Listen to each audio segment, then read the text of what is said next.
नमस्कार दोस्तों, आप देख रहे हैं एजुकेशन इन हिंदी चैनल। अगर आप ऐसे ही ज्ञानवर्धक, रोचक और प्रतियोगी परीक्षाओं के लिए उपयोगी वीडियो देखना चाहते हैं तो वीडियो को लाइक करें, चैनल को सब्सक्राइब करें और बेल आइकन जरूर दबाएं। आज के इस विशेष विश्लेषण में हम भारतीय रक्षा क्षेत्र के एक ऐसे अभूतपूर्व नवाचार पर बात करने जा रहे हैं जो हमारी सेना की ताकत को एक नए मुकाम पर ले जाएगा। हम बात कर रहे हैं डीआरडीओ के सबसे आधुनिक और घातक Vikram VT-21 advanced armoured platform की। यह महज एक वाहन नहीं है, बल्कि भारतीय सेना के मशीनीकृत युद्ध कौशल का भविष्य है। जरा कल्पना कीजिए, युद्ध का मैदान है, कई टन वजनी एक विशाल बख्तरबंद वाहन तेजी से आगे बढ़ रहा है और अचानक उसके सामने एक उफनती हुई नदी या कोई खतरनाक दलदली इलाका आ जाता है। अब ऐसे में एक बड़ा सवाल उठता है, बिना किसी कॉम्बैट इंजीनियरिंग सपोर्ट के या बिना कोई अस्थायी पुल बनाए ये भारी भरकम वाहन इस प्राकृतिक बाधा को कैसे पार करेगा? देखिए, भारतीय सेना के सामने, विशेषकर हमारी अत्यंत जटिल और दुर्गम सीमाओं पर, गतिशीलता और दुश्मनों के खतरे के बीच हमेशा एक बड़ी चुनौती रही है। हमारे पुराने हो रहे BMP-2 बेड़े को एक ऐसे आधुनिक विकल्प की सख्त जरूरत थी जो न सिर्फ दुश्मन पर कहर बरपा सके, बल्कि हर भौगोलिक बाधा को चीरते हुए बेझिझक आगे बढ़ सके। तो आज के इस विश्लेषण को हमने कुछ अहम हिस्सों में बांटा है। हम बात करेंगे विक्रम VT-21 के परिचय की, इसकी गतिशीलता और इसके प्रकारों की, मारक क्षमता और सुरक्षा मानकों की, इसकी एम्फीबियस यानी जल थल क्षमता की, इसके रणनीतिक प्रभाव की और अंत में इसके भविष्य के दृष्टिकोण की। चलिए शुरू करते हैं। तो सबसे पहले बात करते हैं हमारे इस नए स्वदेशी योद्धा यानी विक्रम VT-21 की। इसे DRDO की प्रयोगशाला VRDE द्वारा रिकॉर्ड 3 सालों में तैयार किया गया है। अब आते हैं इसके गतिशीलता और इसके अलग अलग प्रकारों पर, जिन्हें हर तरह के इलाके के हिसाब से डिजाइन किया गया है। जैसा कि हम जानते हैं, भारत की भौगोलिक सीमाएं बहुत ही विविध हैं। कहीं ऊंचे पहाड़ हैं तो कहीं समतल मैदान। इसीलिए विक्रम VT-21 को 2 बिल्कुल अलग प्रकारों में पेश किया गया है, ट्रैक्ड और व्हील्ड। ट्रैक्ड वेरिएंट, जिसमें टैंक की तरह चेन लगी होती है, उसे खास तौर पर खड़ी ढलानों, पहाड़ों और ऊबड़-खाबड़ रास्तों के लिए बनाया गया है। ये डिज़ाइन वाहन के वजन को ज़मीन पर समान रूप से बांट देता है, जिससे ये बर्फ या कीचड़ में धंसता नहीं है। वहीं दूसरी तरफ भारी भरकम पहियों वाला व्हील्ड वेरिएंट है। इसे मैदानी इलाकों में तेज़ गति से दौड़ने और सैनिकों को तुरंत तैनात करने के लिए तैयार किया गया है। सामरिक नज़रिए से देखें तो सेना को ज़रूरत के हिसाब से विकल्प मिलना एक बहुत बड़ी ताकत है।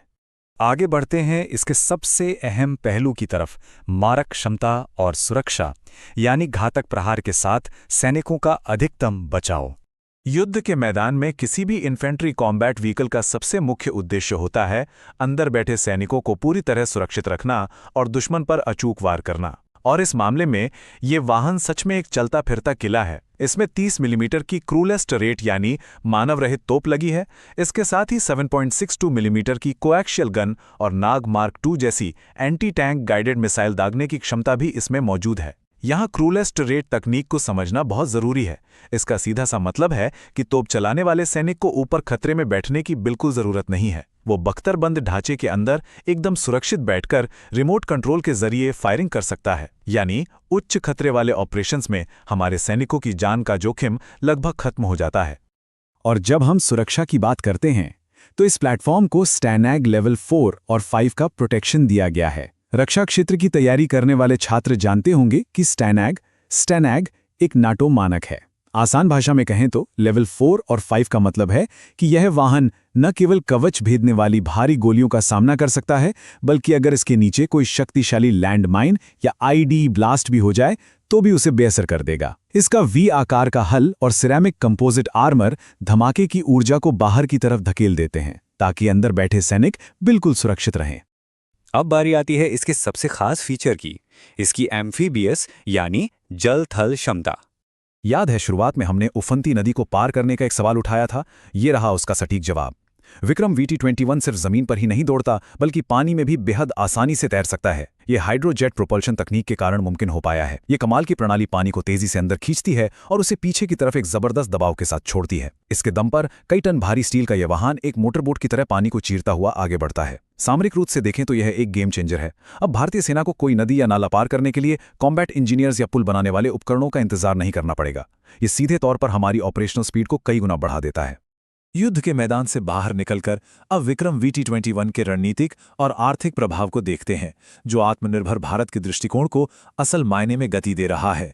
तो सबसे अहम बात यह है कि इस वाहन में वर्तमान में 65% स्वदेशी सामग्री का उपयोग किया गया है।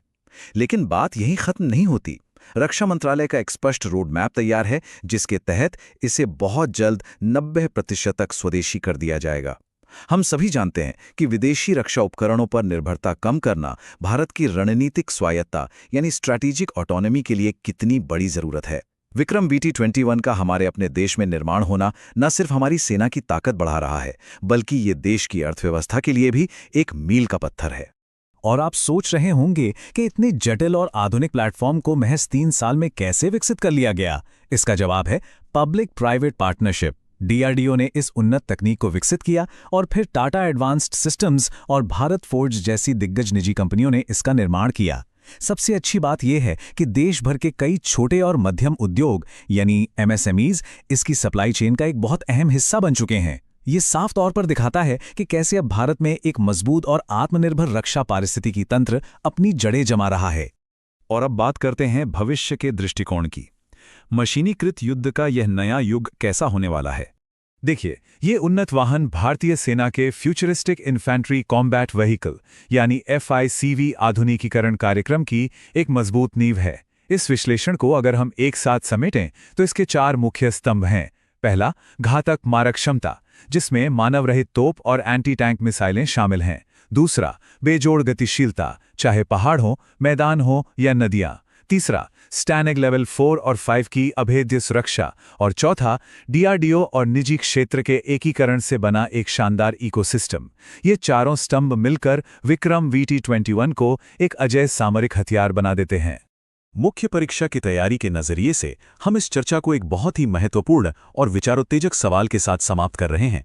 अब जब विक्रम VT-21 जैसे उन्नत प्लेटफॉर्म ने भारत के रक्षा आधार को इतना मजबूत कर दिया है, तो जरा सोचिए, भविष्य में इसके साथ जब आर्टिफिशियल इंटेलिजेंस, AI और नेटवर्क सेंट्रिक युद्ध प्रणाली का एकीकरण होगा, तो वो भारत की सैन्य ताकत को किस मुकाम तक ले जाएगा। इस पर जरूर विचार कीजिएगा। दोस्तों, उम्मीद है कि आपको ये वीडियो पसंद आया होगा और इस विषय को समझने में मदद मिली होगी। अगर वीडियो अच्छा लगा हो तो इसे लाइक करें, अपने दोस्तों के साथ शेयर करें और ऐसे ही ज्ञानवर्धक वीडियो के लिए एजुकेशन इन हिंदी चैनल को सब्सक्राइब जरूर करें। धन्यवाद।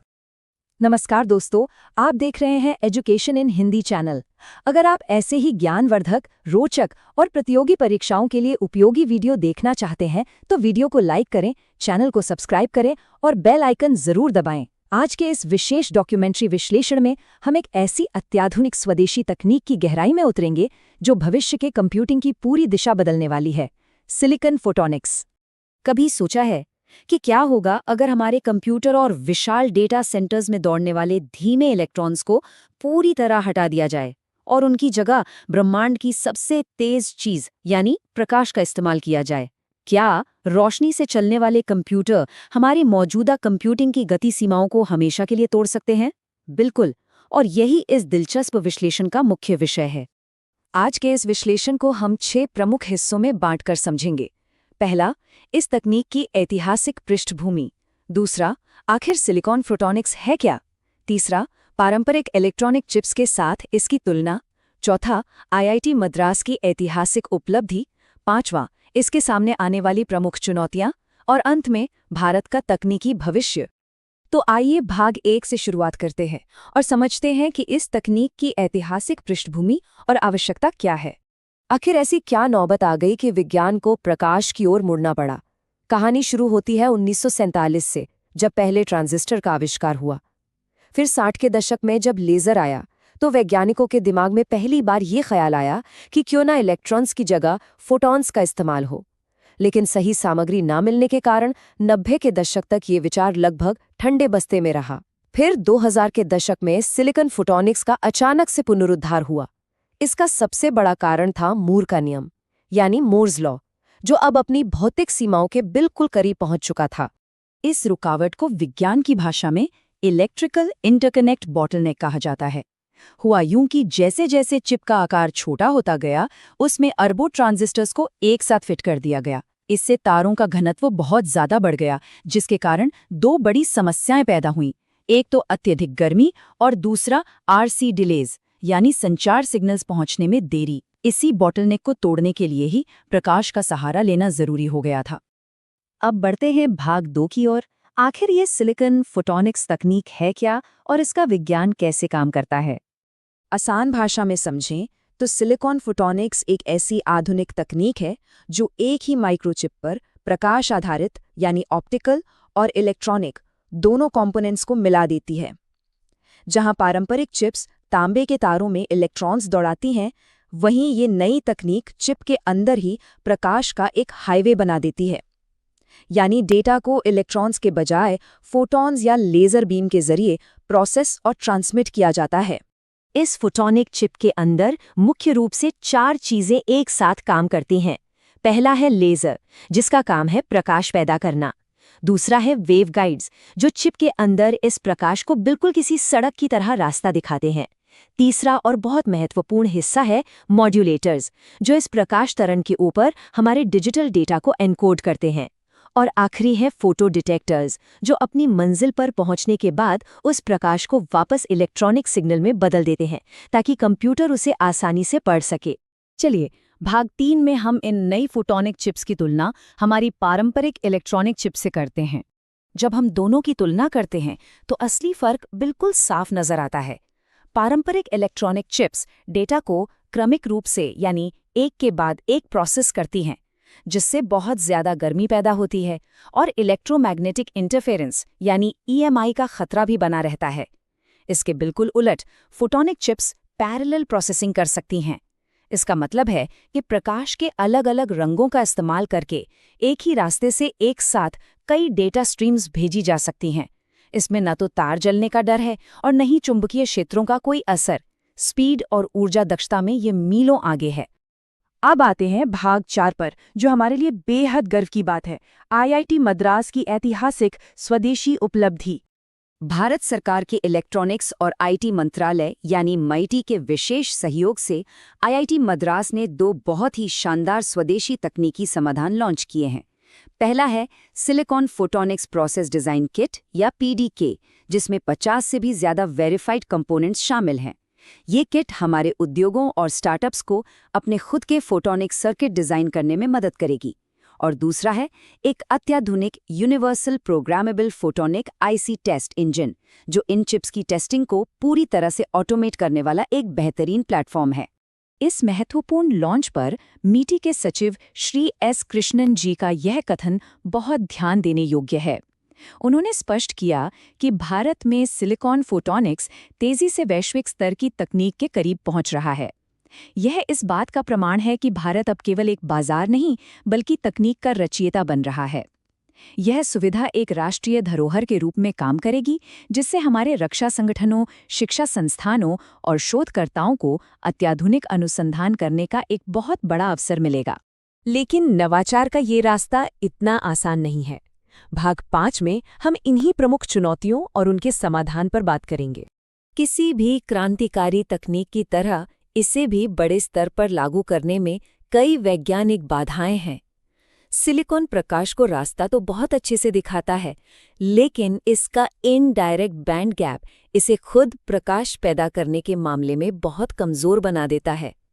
इसके अलावा नैनो स्तर पर इन ऑप्टिकल उपकरणों को सेट करना, पुरानी इलेक्ट्रॉनिक चिप्स के साथ इन्हें जोड़ना और चिप की पैकेजिंग करना, ये सब तकनीकी रूप से बहुत ही जटिल और खर्चीला काम है। हालांकि वैज्ञानिकों ने इसका एक बहुत ही शानदार और कारगर समाधान ढूंढ लिया है। वे अब सिलिकॉन वेफर्स में ही छोटे छोटे सूक्ष्म खांचे बनाकर उसमें गैलियम आर्सेनाइड जैसी डायरेक्ट बैंड गैप वाली सामग्री डाल रहे हैं। सबसे अच्छी बात यह है कि इसके लिए मौजूदा CMOS मैन्युफैक्चरिंग प्रक्रिया का ही इस्तेमाल हो रहा है। इससे सिलिकॉन चिप पर ही सीधे और प्रभावी रूप से लेजर प्रकाश पैदा करना अब मुमकिन हो गया है। और अब आखिरी भाग में विश्लेषण करते हैं कि इस सफलता का भारत के भविष्य और अर्थव्यवस्था पर क्या रणनीतिक प्रभाव पड़ेगा। IIT मद्रास की ये अभूतपूर्व सफलता भारत को तकनीकी संप्रभुता यानी टेक्नोलॉजी सॉवरेनिटी की ओर एक बड़ा कदम आगे ले जाती है। आने वाले समय में आर्टिफिशियल इंटेलिजेंस, 5G नेटवर्क और क्वांटम कंप्यूटिंग को जिस असीमित डेटा स्पीड की जरूरत होगी, वो सिर्फ फोटोनिक चिप्स ही दे सकते हैं। इससे हमारे इंडिया सेमीकंडक्टर मिशन यानी ISM 2.0 को जबरदस्त बल मिलेगा। मलेशिया की सिल्टेरा और बेंगलुरु की इस्मोस जैसी वैश्विक बल मिलेगा। मलेशिया की सिल्टेरा और बेंगलुरु की इस्मोस जैसी वैश्विक साझेदारियों के माध्यम से भारत बहुत जल्दी इन चिप्स का व्यावसायिक उत्पादन भी शुरू करने वाला है। जरा सोचिए, क्या वो दिन दूर है जब हमारे स्मार्टफोन्स और डेटा सेंटर्स बिजली के बजाय पूरी तरह से प्रकाश से चलेंगे?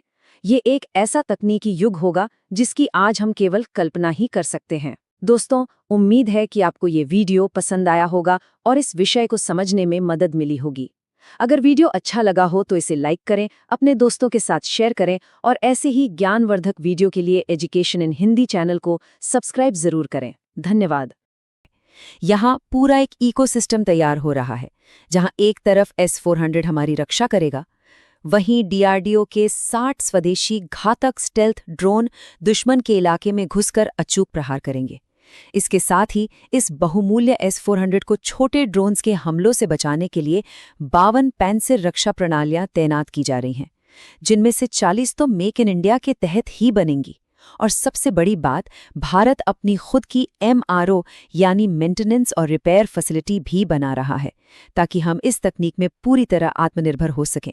और इसी अभेद्य सुरक्षा घेरे को सुदर्शन चक्र का नाम दिया गया है। और ये तुलना बहुत ही शानदार तरीके से दर्शाती है कि पूरी दुनिया में S-400 आखिर सबसे अलग क्यों है। आधुनिक युद्ध के इस बदलते दौर में किसी भी देश की आज़ादी और संप्रभुता उसकी सीमाओं की सुरक्षा पर निर्भर करती है। आज के इस खास डॉक्यूमेंट्री विश्लेषण में हम एक ऐसे अजेय रक्षा कवच की बात करने जा रहे हैं जिसने भारतीय वायु क्षेत्र को सच में एक अभेद्य किले में बदलकर रख दिया है। जी हाँ, हम बात कर रहे हैं S-400 सुदर्शन चक्र की। नमस्कार दोस्तों, आप देख रहे हैं एजुकेशन इन हिंदी चैनल। अगर आप ऐसे ही ज्ञानवर्धक, रोचक और प्रतियोगी परीक्षाओं के लिए उपयोगी वीडियो देखना चाहते हैं तो वीडियो को लाइक करें, चैनल को सब्सक्राइब करें और बेल आइकन जरूर दबाएं। तो चलिए, बिना किसी देरी के इस विश्लेषण में आगे बढ़ते हैं। आज के हमारे इस डिस्कशन को हमने मुख्य रूप से 4 हिस्सों में बांटा है। पहला, हम हाल ही में हुए S-400 रक्षा सौदे को गहराई से समझेंगे। दूसरा, हम जानेंगे कि S-400 आखिर काम कैसे करता है। तीसरा, ऑपरेशन सिंदूर में इसकी क्या ऐतिहासिक भूमिका रही। और चौथा, भारत की सामरिक शक्ति और भविष्य की रणनीति क्या है। तो सबसे पहले बात करते हैं हमारे पहले भाग की, S-400 रक्षा सौदा यानी एक अभेद्य सुरक्षा कवच का निर्माण। अब देखिए, रक्षा अधिग्रहण परिषद यानी DAC ने हाल ही में जो फैसले लिए हैं ना, वो कोई साधारण फैसले नहीं है। 2.38 लाख करोड़ रुपए के एक विशाल रक्षा प्रोजेक्ट को मंजूरी दी गई है। इसके तहत भारत 5 अतिरिक्त S-400 एयर डिफेंस सिस्टम और साथ ही 60 स्वदेशी घातक स्टेल्थ ड्रोन खरीद रहा है। इसके अलावा फास्ट ट्रैक प्रक्रिया के जरिए 100 करोड़ रुपए में 288 सर्फेस टू एयर मिसाइलों की खरीद को भी हरी झंडी मिल चुकी है। अगर हम रणनीतिक मोर्चे पर तैनाती की बात करें तो मई-जून 2026 तक इसकी 4थी स्क्वाड्रन राजस्थान सेक्टर में और नवंबर 2026 तक 5वीं स्क्वाड्रन चीन से सटे मिडिल सेक्टर में तैनात कर दी जाएगी। तो चलिए देखते हैं कि पूरी टाइमलाइन आगे कैसे बढ़ी।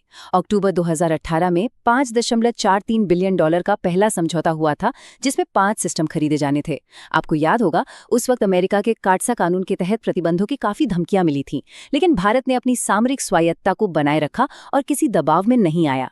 फिर 2021 में इसकी पहली डिलीवरी शुरू हुई।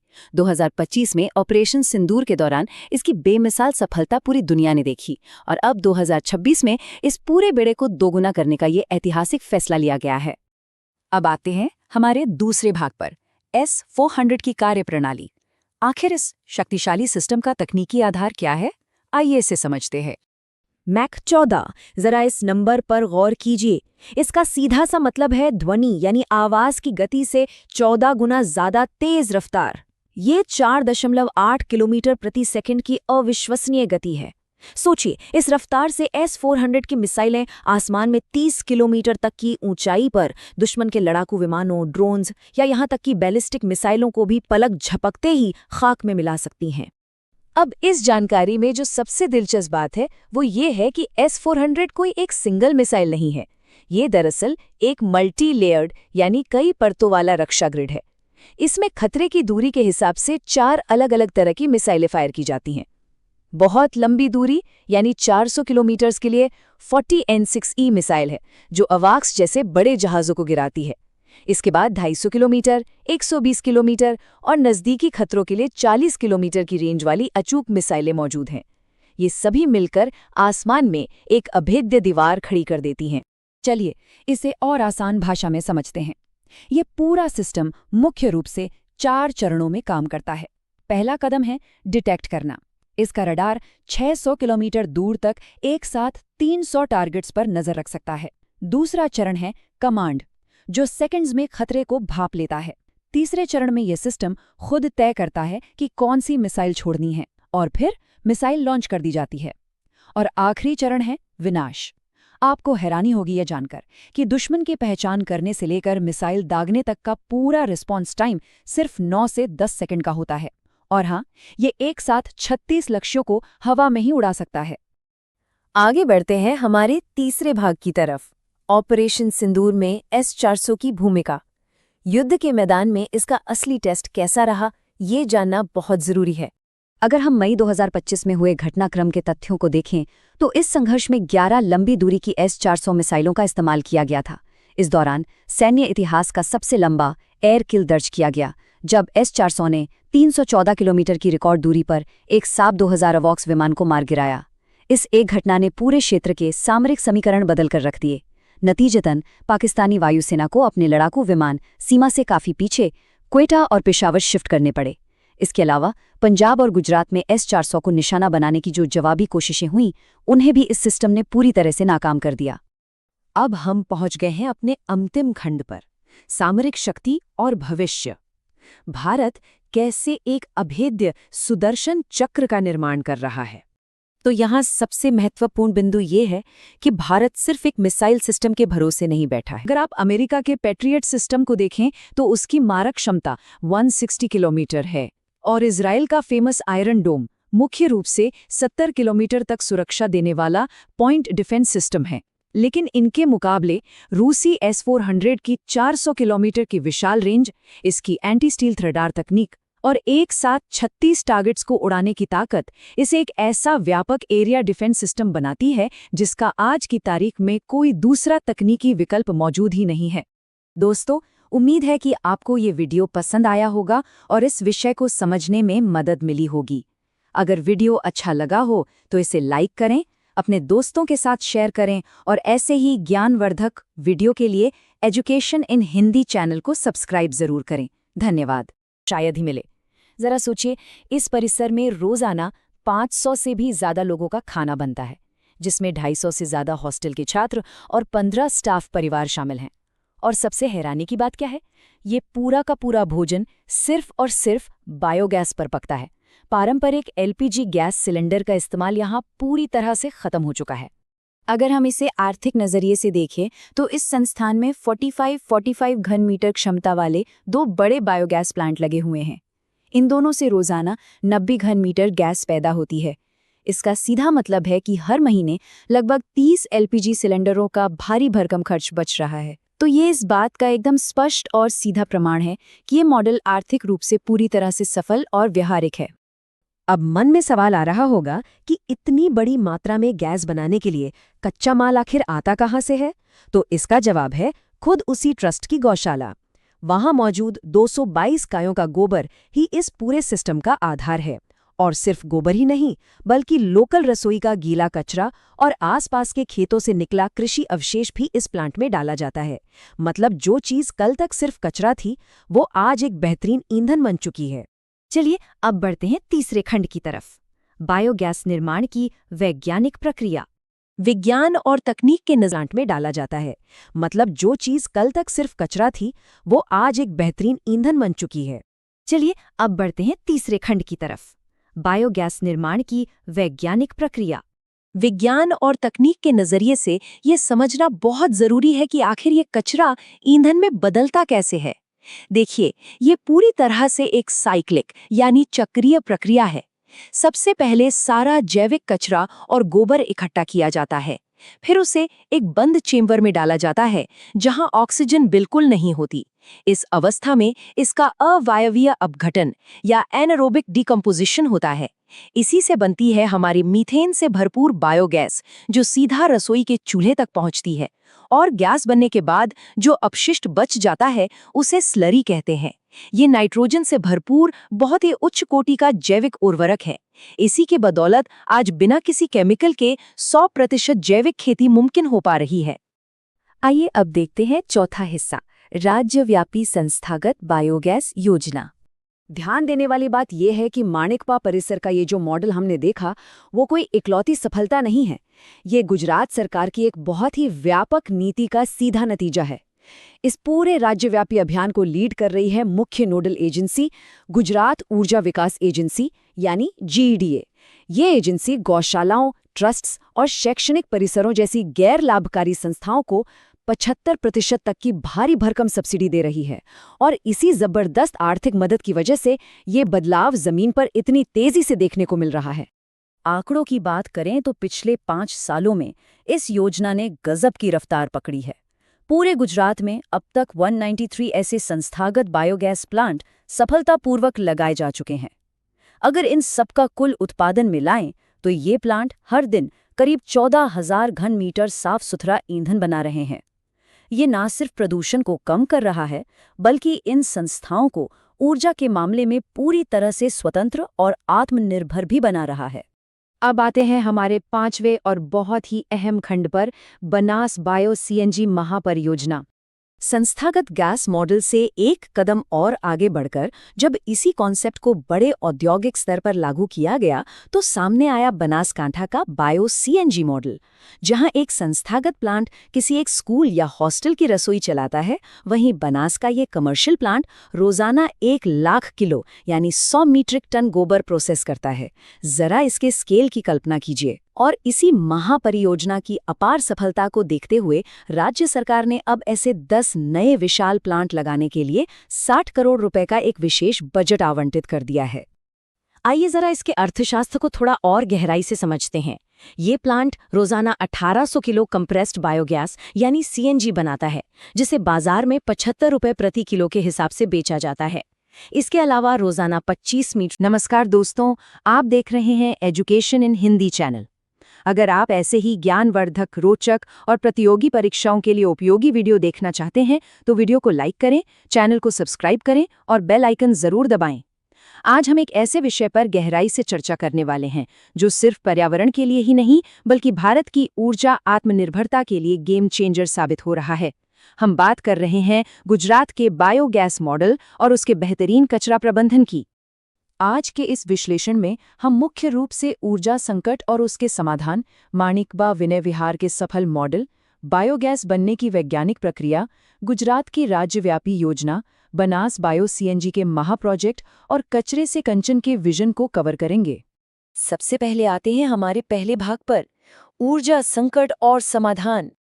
आज पूरी दुनिया में पारंपरिक जीवाश्म ईंधनों और LPG पर हमारी निर्भरता एक बहुत बड़ी चुनौती बन गई है ना? आर्थिक रूप से भी और पर्यावरण के लिहाज से भी।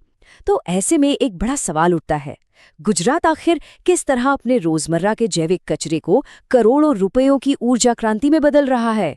आइए इसे जमीनी स्तर के एक बिल्कुल सटीक और वास्तविक उदाहरण से गहराई से समझते हैं। अब देखते हैं दूसरा भाग, माणिकबा विनय विहार का एक बहुत ही सफल मॉडल। गांधीनगर के पास स्थित श्रीमती माणिक्यबा विनय विहार शैक्षणिक परिसर स्वच्छ भारत मिशन का इससे बेहतरीन उदाहरण।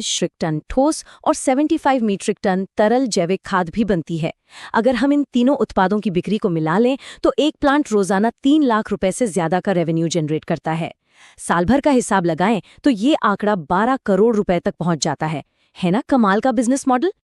लेकिन बात सिर्फ मुनाफे की नहीं है, ये प्रोजेक्ट ग्रामीण अर्थव्यवस्था का एक बहुत बड़ा ग्रोथ इंजन बन गया है। सोचिए, किसानों को उनके कच्चे गोबर के लिए भी 1 रुपया प्रति किलो का सीधा पेमेंट मिल रहा है, जिससे 20-25 गांव के करीब 450 पशुपालक परिवारों की आमदनी सीधे तौर पर बढ़ रही है।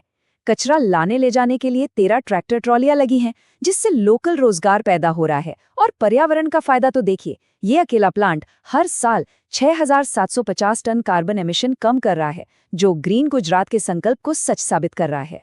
और अंत में हमारा छठा और आखिरी खंड, कचरे से कंचन की ओर। तो दोस्तों, ये तमाम प्रोजेक्ट्स यूं ही अलग अलग काम नहीं कर रहे हैं। ये असल में माननीय प्रधानमंत्री जी के वेस्ट टू वेल्थ यानी कचरे से कंचन वाले विजन का एकदम जीता जागता और सफल उदाहरण है। इसे कहते हैं असली चक्रीय अर्थव्यवस्था या सर्कुलर इकोनॉमी, जहां कचरा अब कोई समस्या नहीं रहा, बल्कि बेशकीमती ऊर्जा और खाद का एक कभी न खत्म होने वाला स्रोत बन गया है। आपको बता दें कि स्वच्छ भारत मिशन शहरी 2.0 के तहत अब देश के 15 और राज्य इसी प्रमाणित मॉडल को अपने यहाँ लागू करने जा रहे हैं। कचरे को एक बड़ी समस्या से निकालकर एक बहुमूल्य संसाधन में बदल देने का ये गुजरात मॉडल सिर्फ एक राज्य की कामयाबी नहीं है, ये आने वाले समय में पूरे भारत की ऊर्जा सुरक्षा का एक ब्लूप्रिंट है। लेकिन असली सवाल ये है, क्या देश के बाकी हिस्से भी इसी रफ्तार से इस चक्रीय अर्थव्यवस्था को अपना पाएंगे, या फिर पारंपरिक ऊर्जा स्रोतों पर हमारी पुरानी निर्भरता हमारे भविष्य के विकास को धीमा कर देगी? ये एक ऐसा प्रश्न है जिस पर हमें गहराई से विचार करना होगा। दोस्तों, उम्मीद है कि आपको ये वीडियो पसंद आया होगा और इस विषय को समझने में मदद मिली होगी। अगर वीडियो अच्छा लगा हो तो इसे लाइक करें, अपने दोस्तों के साथ शेयर करें और ऐसे ही ज्ञानवर्धक वीडियो के लिए एजुकेशन इन हिंदी चैनल को सब्सक्राइब जरूर करें। धन्यवाद।